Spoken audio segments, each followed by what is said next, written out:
이 한 주간도 하나님의 큰 은혜가 함께 하시고 또 순간순간 말씀으로 승리하시기를 축복합니다. 이제 이스라엘의 초대 왕 사울의 뒤를 이어서 이스라엘 두 번째 왕으로 등극한 이 다윗은 하나님의 절대적인 후원과 또 많은 조력자들의 도움으로 나라를 부강하고 점점 안정시켜 나갈 수가 있었습니다. 이처럼 나라가 안정이 되자 다윗은 무엇보다도 하나님의 법궤를 자신이 거하는 예루살렘으로 옮기기로 마음을 먹게 됩니다. 사실 앞에 왕 사울은 그가 다스리는 40년 동안 하나님의 법궤를 그냥 내버려뒀어요. 방치해 두다시피 했습니다. 우리가 사무엘상 7장 1절과 2절에 보면 그 이야기가 나옵니다. 이것은 하나님께 대한 무관심이었던 것입니다. 하나님을 떠났다는 그런 얘기와 같은 것이죠. 하지만 다윗은 사울과 다른 점은 바로 하나님께 대한 관심을 가졌다고 하는 겁니다. 언제나 무슨 일을 하든지 간에 하나님께 대한 관심을 가지고 일을 추진해 나갔다는 겁니다. 과거의 이스라엘은 하나님이 친히 다스리는 신정 왕국입니다. 하나님이 다스리는 왕국이었다. 그래서 다윗은 하나님의 통치에 자리라 할 수 있는 이스라엘의 심장부인 예루살렘에 하나님의 법궤를 모셔오려고 했다고 하는 사실. 당연한 일입니다. 그렇게 해야 되는 거죠. 하지만 다윗은 하나님의 법궤를 모셔오는 일에 1차적으로 실패하게 되는 모습이 오늘 본장에 나타나고 있습니다. 왜 실패하게 되었을까?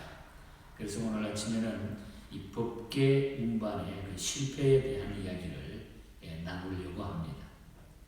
오늘 1절에서 12절 사이를 쭉 우리가 읽었습니다만은 오직 하나님의 말씀을 쫓아 행하지 않았기 때문에 실패했다는 것입니다. 사울이 다스리는 기간 동안 방치해 두었던 법궤를 예루살렘으로 옮기는 일은 사실 막 흥분된 일이었어요. 너무너무 감격하고 감사하고 흥분된 일이었습니다.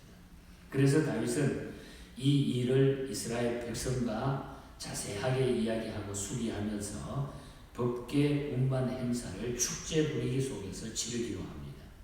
그래서 우리가 사무엘상 6장 1절 이하에 보면은 다윗은 3만 명의 호위병을 거기서 준비하고 또 찬양과 연주자를 대기시키는가 하며 법궤 운반용 새 수레를 만드는 등 나름대로 최선의 노력을 다해가지고 법궤 운반을 준비했습니다. 오늘 본문에도 보면 전부 악기를 통해 요즘으로 말하면 오케스트라처럼 많은 하나님을 찬양하는 자들이 모이고 또한 호위병 3만 명이 모이고 엄청난 행사 속에서 이 법궤를 모시고 오는 겁니다.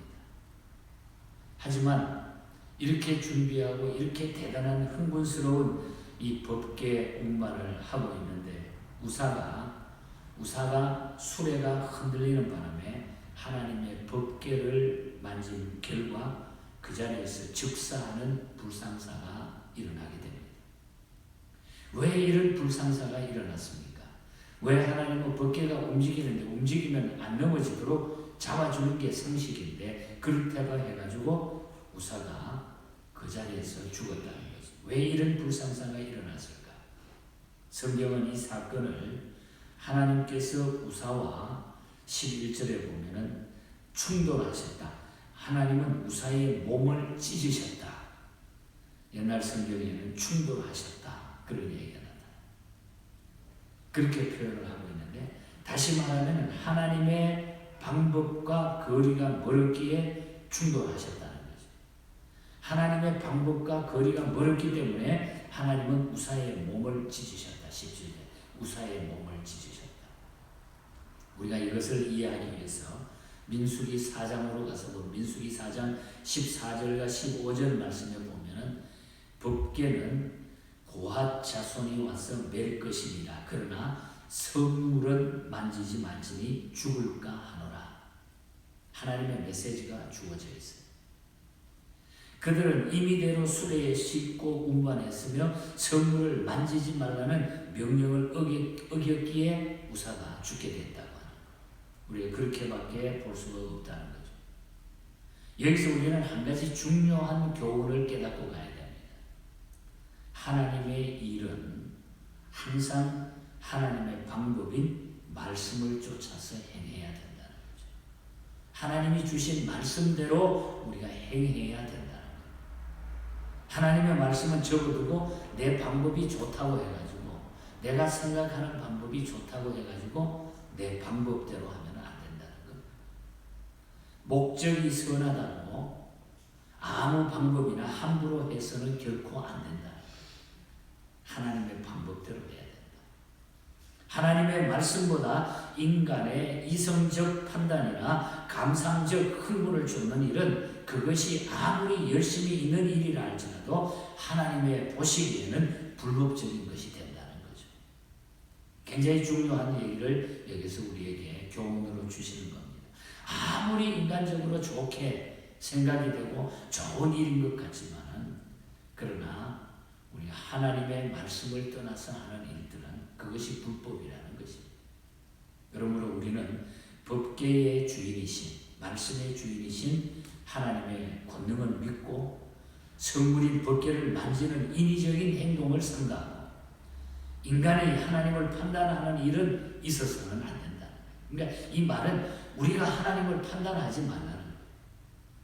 하나님을 판단하고 내 멋대로 하지 말라는 거예요. 더 나아가서는 말씀을 우리가 잘 깊이 연구하고 생각하고 말씀을 우리가 묵상하고 하나님이 원하시는 방법대로 하나님을 섬기는 성도가 되도록 해야 된다. 그래서 말씀을 우리가 붙잡고 사는 것이 그래서 우리의 모든 삶의 가이드라인은 하나님의 말씀뿐인 것입니다. 말씀 이상은 없는 것.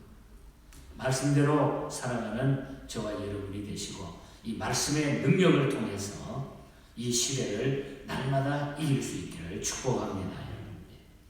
그리고 그 다음에 이 말씀을 주시는 교훈은 11절에서 13절 사이에 보면은 자신의 허물을 깊이 통찰해야 돼. 잘못했을 때는 빨리 하나님 앞에 자신의 허물을 통찰하고 해결해야 된다는 거죠.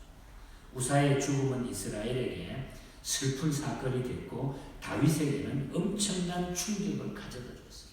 다윗 왕에게는 엄청난 충격이 됐죠. 그래서 11절에 보면은 다윗은 이 사건으로 인해서 심히 분하여야 했다. 다윗이 노하여 그곳을 베레스 우사라 부르니 그 이름이 오늘까지 이르니라. 분하여 했다. 노했다. 이 말의 뜻은 바로 다윗이 하나님 앞에 막 그냥 화를 냈다. 이게 아닙니다. 이 말의 뜻은 자신의 허물이 심히 잘못됐다고 하는 것을 너무 가슴이 아파가지고 심히 자신의 잘못 때문에 슬퍼하면서 분해했다는 그런 거예요. 근데 엄청난 회개의 심정으로 돌아갔다고 하는 그런 표현이에요. 하나님께 영광을 돌리기 위한 우리의 임무를 수행함에 있어서 우리의 실수나 잘못으로 인해 가지고 우리의 임무를 제대로 행하지 않고 실패로 끝난다 할지라도 우리가 거기에서 좌절하고 포기하지 말고 잘못을 깨닫고 회개하는 부단한 영적인 노력을 우리가 기울여야 된다는 거죠. 우리가 모든 일을 하다가 보면 실수투성이 있죠.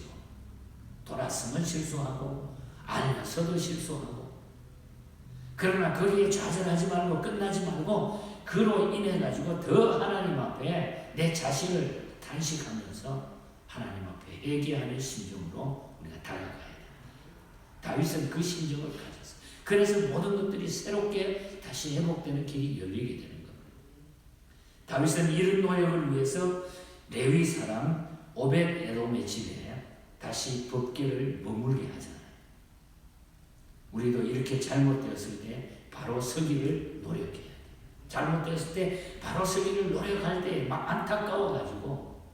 안타까워서 탄식하면서 하나님 앞에 회개하면은 하나님이 또 다른 길로 좋은 길로 인도하신다. 12절에 보면 그날의 다윗이 하나님을 두려워하여 이르되 내가 어떻게 하나님의 법궤를 내 곳으로 오게 하리요 하고 오벳 에돔의 집으로 그 벗개를 옮기도록 자기를 살피면서 회개하고 다 내려놓고 그 다음에 방법을 찾았는데 오벳 에돔의 집으로 그 벗개를 옮기게 됐다는 것. 그리고 마지막 14절에 보면은 하나님께서는 오벳 에돔의 집에 다시 벗개를 옮겼는데 그 오벳 에돔의 집에 큰 복을 내리셨다. 복을 주셨다. 벗개가 오벳 에돔의 집에 모셔온 지 오늘 14절에 보면 석 달 만에 하나님께서는 그의 집과 모든 소유에 복을 주셨다. 하나님을 모시는 가정, 하나님을 잘 모시고 나아가는 가정, 예배에 최선을 다하는 가정, 하나님께서는 복을 주십니다. 석 달 만에 복을 주십니다. 저는 기도하다가 이 말씀 준비하다가 석 달, 우리가 아무리 어렵고 힘든 문제도 하나님 앞에 석 달만 기도하면은 어떤 것도 다 이루어지겠다. 이런 확신을 가졌어요. 꼭 우리가 날짜에 날짜를 염두에 둘 필요 없지만 그만큼 하나님은 응답해 주시는 하나님이다. 혹 여러분이 기도하고 있는 기도 제목이 이루어지지 않는다 할지라도 오벳 에돔에 하나님이 축복하셨던 이 복을 여러분들이 기도하면서 다 누리시기를 축복합니다. 다 기도가 이루어지기를 바랍니다. 이렇게 어떤 이에게는 저주를, 어떤 이에게는 복을 주십니까? 여러분? 하나님께 어떤 이에게는 저주, 우사에게는 저주, 오벳 에돔에게는 복을 주셨다. 그 이유가 무엇일까요? 그것은 하나님이 원하시는 방법대로 중심으로 하나님을 섬기면 된다는 것입니다. 이게 오늘 말씀의 결론. 우리는 하나님이 원하시는 방법대로 중심으로 하나님을 섬기면 하나님의 복이 나타난다. 오늘 이 법궤의 상징이 뭡니까? 법궤 속에 세 가지가 들어있지 않습니까? 뭡니까? 십계명 돌판이 들어있고 그 다음에 아론의 쌍난 지팡이가 들어있고 그리고 만나 향아리가 들어있어요. 어떤 신학자는 이 세 가지를 첫째는 이 십계명 돌판은 성전 사랑이다. 성전을 사랑한다. 하나님의 교회를 사랑하는 것이다. 그리고 아론의 쌍난 지팡이는 하나님의 말씀을 전하는 하나님의 지도자들 주의 종을 사랑하는 것이다. 이렇게 설명을 했고 또 이 만나 향아리는 말씀을 사랑하는 것이다. 하나님의 말씀을 붙드는 것이다. 이렇게 해석을 하고 있습니다. 하나님의 교회를 사랑하시면서 말씀 붙들고 하나님 앞에 기도하면서 오벳 에돔의 집에 복을 내리신 것처럼 이 복을 누리시기를 바랍니다.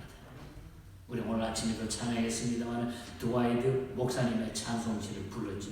내 주의 나라와 주 계신 성전과 피 흘려 사신 교회를 늘 사랑합니다.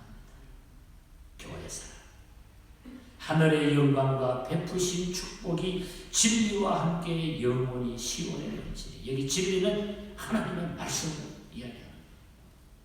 진리와 함께 영원히 시온에 넘치리.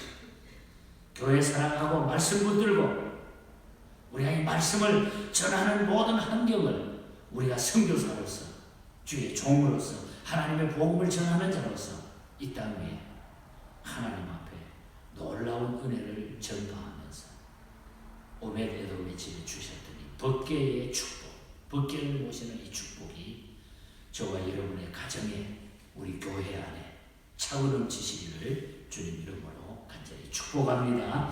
하나님 아버지 감사합니다. 하나님께서 주신 이미 주신 말씀대로 행하며 말씀대로 순종하며 말씀대로 따르고 하나님의 방법대로 하는 것을 하나님은 기뻐하셨고 복을 주셨습니다. 우리가 내 생각, 내 판단 또 내 방법대로 했던 모든 것들을 다 내려놓고 하나님 앞에 하나님의 방법으로 돌아갈 수 있는 그것이 오벳 에돔이 받았던 축복인 줄 믿습니다. 다윗이 받았던 축복인 줄 믿습니다. 이 복을 다 누리는 우리 모든 교회와 성도들이 되게 하여 주시옵소서. 한 주간도 우리 하나님이 이 믿음으로 우리 성도들을 승리케 하시고 어떤 어려움도 어떤 사탄의 계계도 엿보지 못하도록 우리 하나님, 우리 모든 성도들과 가정들을 지키시고 축복하여 주시옵소서. 거룩하신 예수님 이름으로 기도하옵나이다.